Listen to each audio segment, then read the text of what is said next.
बिस्मिल्लाहिर्रहमानिर्रहीम। अस्सलामु अलैकुम स्टूडेंट्स। मैं उम्मीद करता हूँ कि आप खैरियत से होंगे। अल्लाह आपको खुश रखे और महफूज दे।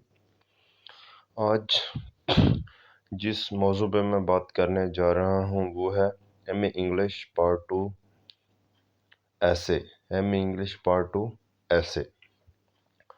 ये ऐसा टॉपिक था जिस पे आपसे डिस्कशन करना बहुत ज़रूरी थी, क्योंकि ये एक ऐसा टॉपिक है, पहले तो इसको ज़्यादातर स्टूडेंट्स पसंद ही नहीं करते, इसको चूज़ करना पसंद ही नहीं करते। इसके जगह पे शॉर्ट स्टोरी वगैरह रख लेते हैं और कुछ रख लेते हैं, लेकिन उनको ये आइडिया नहीं है कि ये कितना इंटरेस्टिंग और फ़ायदेमंद टॉपिक है।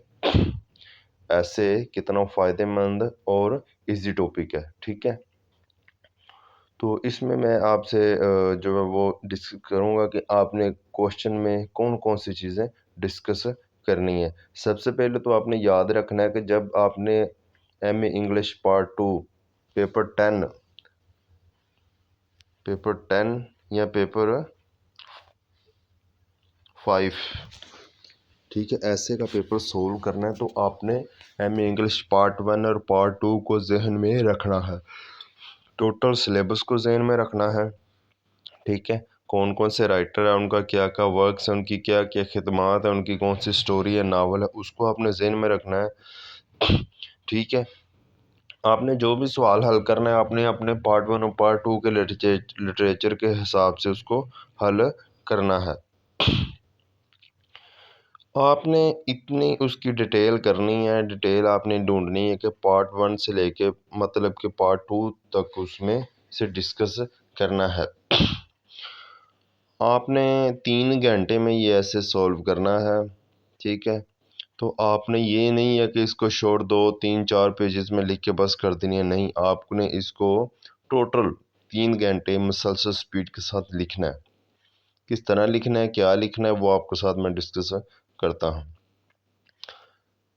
जी हमारा क्वेश्चन नंबर सॉरी ये पेपर है 2021 sorry, MA. English composite exam 2021, subject ऐसे, पेपर 10, मैक्सिमम मार्क्स 100 नंबर।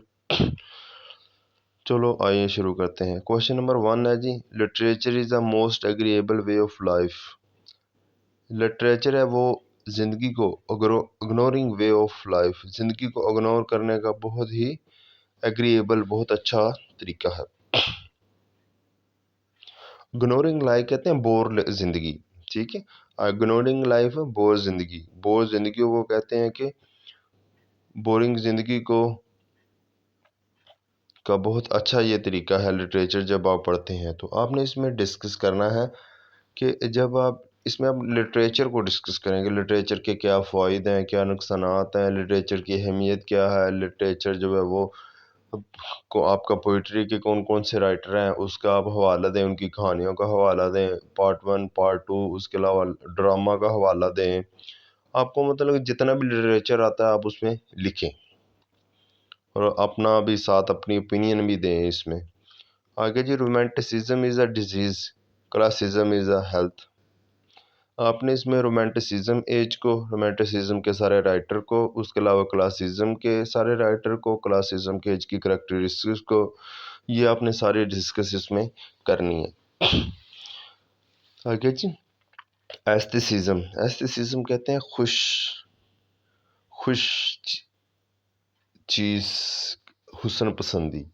इसमें भी आपने लिटरेचर को डिस्कस करता है, टोटल लिटरेचर को। जब आप लिटरेचर पढ़ते हैं आपके अंदर खुशी आती है, खुशहाली आती है, आप खुश होते हैं, आप इंजॉय करते हैं। लिटरेचर को डिस्कस करना है आपने, जो आपने पढ़ा हुआ है वो ही डिस्कस करना है। उसके बाद है जी, character is destiny. Question number 4 है जी, character is a destiny. Character एक मुकद्दर होता है। भाईजान आपने इसमें सही डिटेल के साथ डिस्कस करना है।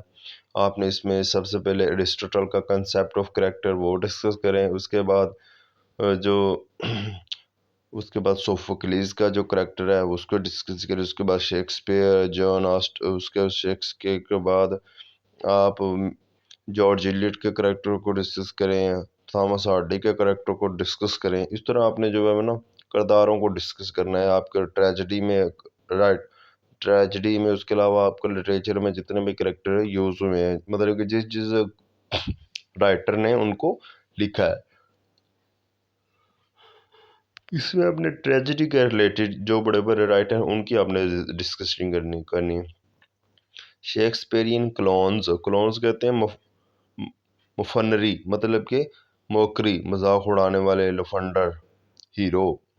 इसने यार शेक्सपियरियन क्लोन्स है ना, उसमें आपने शेक्सपियर की सारे के सारे कंसेप्ट ऑफ ट्रेजेडी को डिस्कस करना है। उसके अलावा आपने इसके साथ एरिस्टोटल की कंसेप्ट ट्रेजेडी है उसको भी आपने इसके साथ जो है वो कंपेयर करना है। उसके साथ साथ थॉमस हार्टी, उसके साथ सोफोक्लीज, आपने मतलब कि सबको इसके साथ कंपेयर करना है।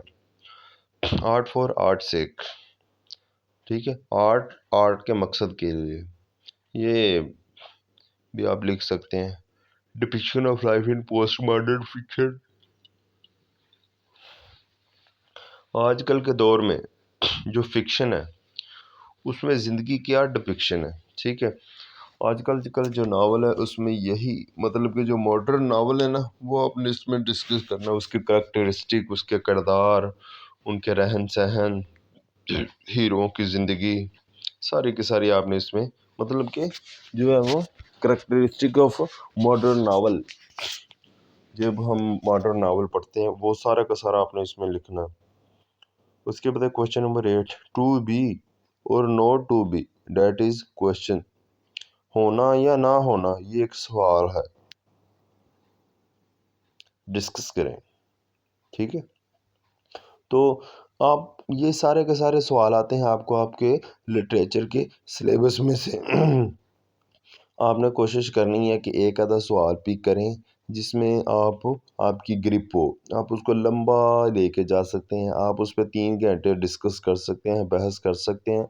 तो आप ऐसे जो है वो ऐसे को चूज़ करें। ये नहीं है कि आपको एक ऐसे है जिसके बारे में ज़्यादा इल्म नहीं है, आपको पता है आपको थोड़ा सा इल्म है, उसके बारे में कभी भी डिस्कस ना करें। आपने ये लिखते वक्त अपना दायरा कार वसी रखना है, दायरा कार अपना वसी रखना है, शॉर्ट अपना माइंड नहीं रखना, क्योंकि 3 घंटे लिखना है तो फिर आपका जो है वो माइंड और आपका दायरा कार वो वसी होना चाहिए, फिर ही आप उसको अच्छे तरीके से हल कर सकते हैं। तो इसलिए मैंने मुनासिब समझा कि ये आपसे डिस्कस करूं, क्योंकि बाज़ जो है वो स्टूडेंट्स परेशान होते हैं कि इसको कैसे हल करना है, कौन सा सब्जेक्ट चूज़ करना है। तो भाई आपने हमेशा इंग्लिश ऐसे पार्ट 10, इंग्लिश इंग्लिश ऐसे पार्ट 2 में यही आपने चूज़ करना है, क्योंकि ये ऑप्शनल होता है। इसमें बहुत अक्सर जो ट्रेजेडी का क्वेश्चन आ जाता है, ठीक है, अक्सर आता है beauty lies in the eyes of beholder, मतलब कहने का कि ऐसा क्वेश्चन आता है जो आपके एम ए इंग्लिश पार्ट 1 और पार्ट 2 का रिलेटेड है, जितना आपने पढ़ा होता है उसी में आता है। तो आपने वो जितना पढ़ा होता है वो सब का सब भी उसमें लिख देना है, आपने उसके रिलेटेड सारा का सारा मटेरियल उसमें पुट कर देना है। तो इसलिए अपना ख्याल रखिएगा, अपने इस चैनल का भी, और कोई क्वेश्चन हो, कोई मसला मसाइल हो तो आप जो है वो मेरे से पूछ सकते हैं।